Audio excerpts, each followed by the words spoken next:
नमस्कार दोस्तों, स्वागत करता हूँ आप सभी का हमारे चैनल में। दोस्तों, आज मैं आपके लिए टॉपिक लेके आया हूँ। वह टॉपिक है प्लेटो का साम्यवाद का सिद्धांत। तो दोस्तों, शुरू करते हैं आज का टॉपिक। सबसे पहले हम इसका परिचय लिख लेते हैं। प्लेटो का साम्यवादी सिद्धांत उनकी पुस्तक रिपब्लिक में है। यह मुख्य रूप से शासक और सैनिक वर्ग के लिए निजी संपत्ति और परिवार को खत्म करने की बात करता है। इसका मकसद यह है कि ये वर्ग व्यक्तिगत स्वार्थ से ऊपर उठकर पूरी तरह से राज्य के लिए काम करें। यह सिद्धांत पूरे समाज पर नहीं, सिर्फ इन दोनों वर्गों पर लागू होता है। तो दोस्तों, अब हम देख लेते हैं प्लेटो का जो साम्यवाद का सिद्धांत है उनके मुख्य बिंदु। तो सबसे पहला पॉइंट है कि यह शासक और सैनिक वर्ग के लिए।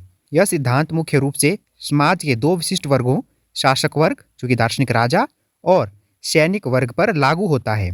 दूसरा मुख्य पॉइंट है निजी संपत्ति का उन्मूलन। इन दोनों वर्गों के सदस्यों को, अर्थात जो शासक वर्ग है और जो सैनिक वर्ग है, उनके सदस्यों को किसी भी प्रकार की निजी संपत्ति रखने की अनुमति नहीं होगी। इसका उद्देश्य उन्हें व्यक्तिगत लाभ और भ्रष्टाचार के प्रलोभन से मुक्त रखना है, ताकि वे पूरी तरह से राज्य के हित में समर्पित रहें। अगला पॉइंट है परिवार का उन्मूलन।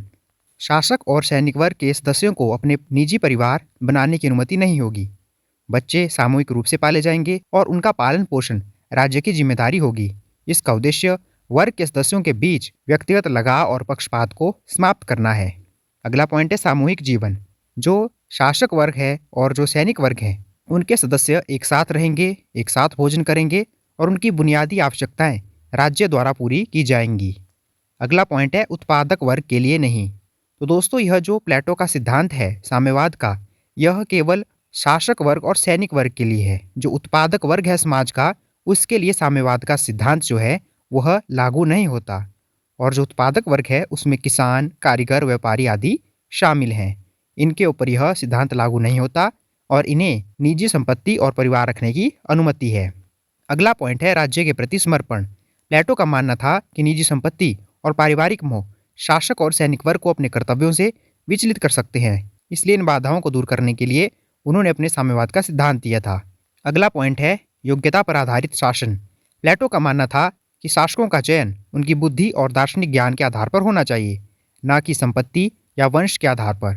साम्यवाद इस आदर्श को प्राप्त करने में मदद करता है, क्योंकि शासक वर्ग भौतिक इच्छाओं से मुक्त होगा। इसलिए जो हम शासकों का चयन करेंगे वह उनकी बुद्धि और दार्शनिक ज्ञान के आधार पर करेंगे, जिससे शासन बेहतर होगा। अगला पॉइंट है स्थिरता और एकता का लक्ष्य। प्लेटो का मानना था कि साम्यवाद राज्य में स्थिरता और एकता लाने में सहायक होगा, क्योंकि शासक वर्ग के बीच कोई आर्थिक या पारिवारिक प्रतिस्पर्धा नहीं होगी।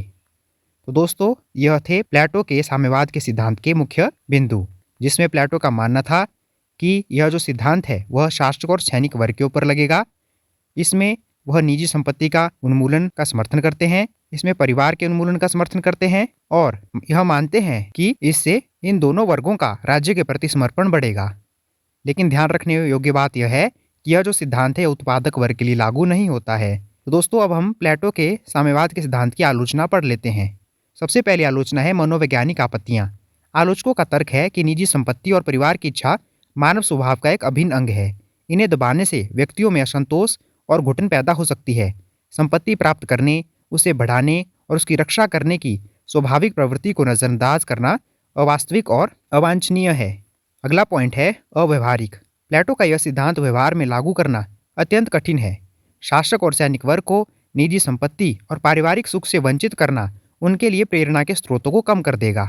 यह सवाल उठाता है कि क्या ऐसे व्यक्ति बिना किसी व्यक्तिगत लाभ की इच्छा के कुशलतापूर्वक शासन और रक्षा कर पाएंगे। तो अगला पॉइंट है अधूरा साम्यवाद। प्लेटो का साम्यवाद केवल शासक और सैनिक वर्ग तक ही सीमित है, जबकि उत्पादक वर्ग को निजी संपत्ति और परिवार रखने की अनुमति है। आलोचकों का तर्क है कि यदि साम्यवाद अच्छी व्यवस्था है तो इसे पूरे समाज पर लागू होना चाहिए, लेकिन यह तो केवल शासक वर्ग और सैनिक वर्ग पर लागू हो रहा है, इसलिए यह लागू करना विरोधाभासी और अन्यायपूर्ण है। अगला पॉइंट है व्यक्तिगत विकास में बाधा। परिवार प्रेम, त्याग, जिम्मेदारी और अन्य महत्वपूर्ण मानवीय मूल्यों को सीखने का एक महत्वपूर्ण स्थान है।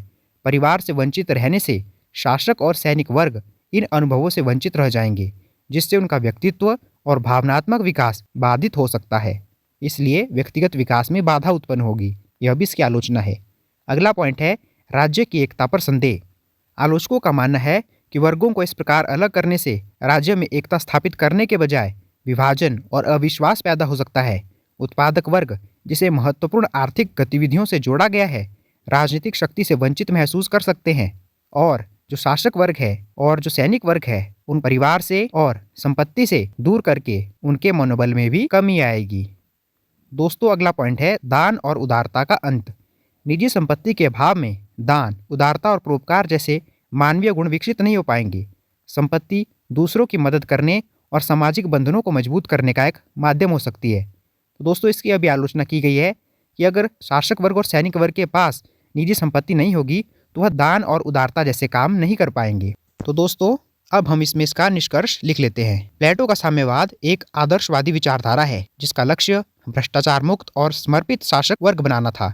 भले ही यह व्यवहार में मुश्किल है और इसकी आलोचनाएं भी हुई है, लेकिन इसने राजनीतिक विचारों को बहुत प्रभावित किया है और हमें आदर्श समाज के बारे में सोचने पर मजबूर किया है। यह सिद्धांत राजनीतिक दर्शन में एक महत्वपूर्ण स्थान रखता है। तो दोस्तों, यह था हमारा आज का टॉपिक, प्लेटो का साम्यवाद का सिद्धांत। उम्मीद करता हूँ कि आपको आसानी से टॉपिक समझ आ गया होगा और जब भी आपको परीक्षा में देखने को मिले तो आप आसानी से करके आएँ। आपको हमारी वीडियो कैसी लगी यह आप हमें कमेंट करके बता सकते हैं। वीडियो अच्छी लगी हो तो लाइक कर सकते हैं, शेयर कर सकते हैं और चैनल को सब्सक्राइब कर सकते हैं। धन्यवाद दोस्तों।